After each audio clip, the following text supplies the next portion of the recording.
Well, good evening, folks. It's Richard the Fishing Machine here.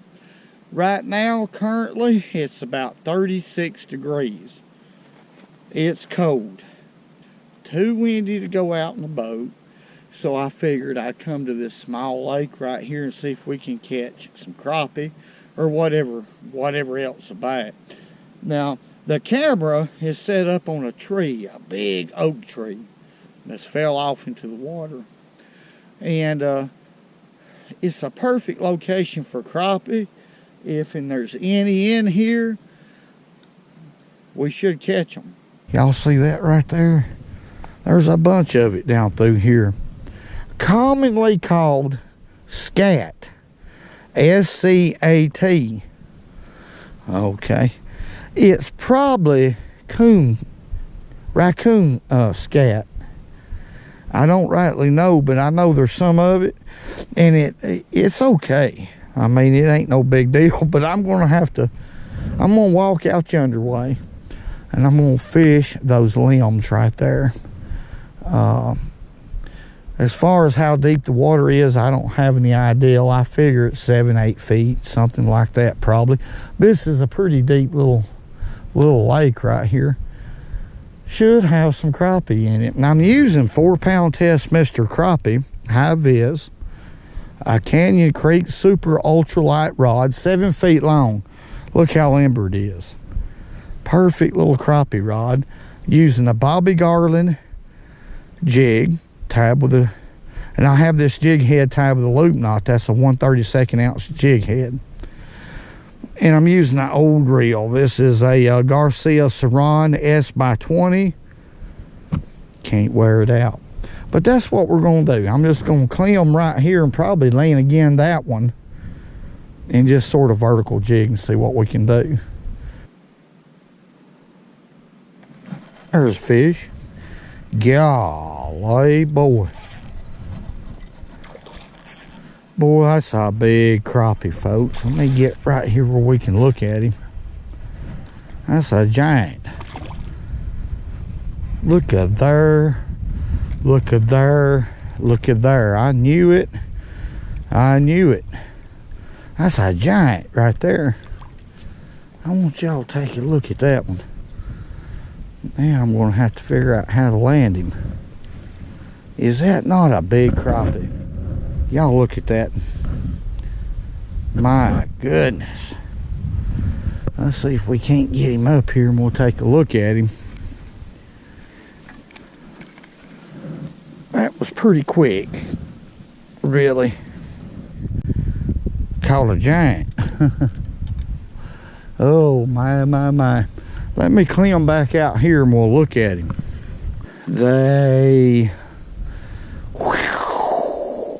That is a beautiful fish. Is it or is it not? Let's let him go. Folks, that's a good fish right there. Hey, man.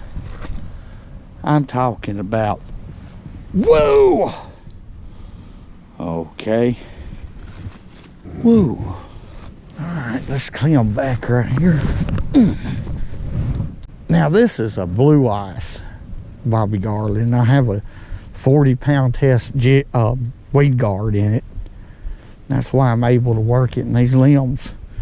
I done lost a couple jigs, so I decided to go ahead and put one of these on. Should have done it to start with. Let's pitch it there on the end again. Could be another fish there, about 3 feet. I'm at 3 feet right now. Nope.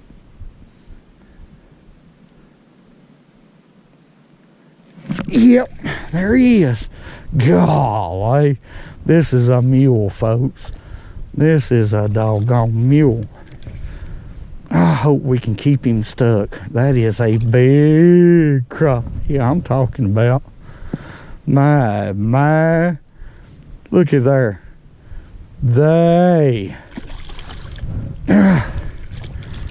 Okay. Now, if I try to lift him up, we're going to break this line. I'm going to have to do something. Oh, my goodness. Well, I ain't got no choice. Okay. I was lucky there.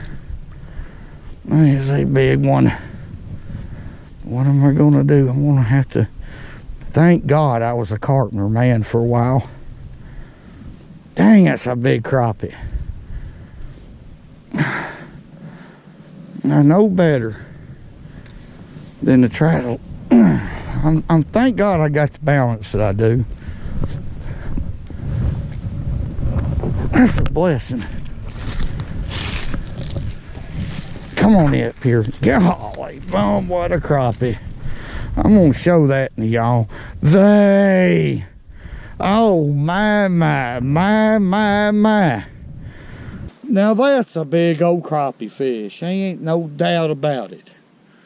Now, I'm tore up. Whoa! There he goes. Shot off like a bullet. Okay. Hey, man. Let's analyze what's going on right here. The first thing is, the reason these crappie are here is because it's a big tree. Crappie are, as y'all know, structure-oriented fish. And they're also cover-oriented fish. In this case, this is considered cover, this big tree. Now, the next thing is, how am I catching these fish? Well, it's simple. What I'm doing is I'm barely ticking each and every limb, but I'm fishing not on the bottom, but about halfway from the bottom, approximately 6-7 feet deep. And I'm purposely taking this weedless jig and ticking the tops of those limbs. This, no doubt, causes a reflexive action type strike. There's one way out there too. Another big one. This is amazing to me. God, that excited me. I got super excited right there. That's a big crappie. My goodness. Now he hid out in open water in between them trees. There's a lot of crappie in here. There's a lot of crappie in here because now I understand what's going on right here. If that makes any sense. My instincts. I fish on instinct. Now be still, crappie. This is a little bit risky. Okay. Another big black crappie. Ain't that something, folks? My goodness. Now, these little lakes like this are the type that you can catch a 2 3/4, 3 pound plus crappie out of. But so far, they've been all about this size right here. That one might be a little smaller than a couple of them. There's a couple of them fish that was close to 15.5 inches long that I caught. I guarantee, every time I make a cast, I feel like I'm going to get a bite every time, every turn of that reel handle, and I get into kind of a trance. I'm just going to be honest, a focus. I don't know anything that's going on around me. That's why I stutter when I'm talking to y'all sometimes. And believe me, that's the key to crappie fishing or bass fishing. Let's catch another.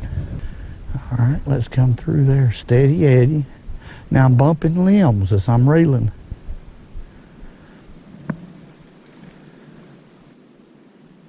Let's let it fall to around 6 feet. 5 or 6 feet deep. That's about where all these fish are biting. There we go. There's another one, folks. Big son of a gun too. Maybe we can keep him stuck. I keep saying that because I'm in an awkward position right here holding my balance on this log. That's a big crappie, another big crappie. Every one of them's been big crappie. Now this is exciting to me. Now he's barely hooked. I'm gonna have to take my time with this one. Oh my goodness, how are we gonna do this? Very careful. Let me take a look at that. I don't know. All right, be good, crappie. Stay there. There you go. Golly bum, what a fish. Now I'm gonna tell you too, to catch that fish, it took me about 10 minutes of really working those limbs. And without this weedless jig right here, I would be unsuccessful here. You would stay hung up. All this, I mean, even in between these trees is just full of limbs. Look at there.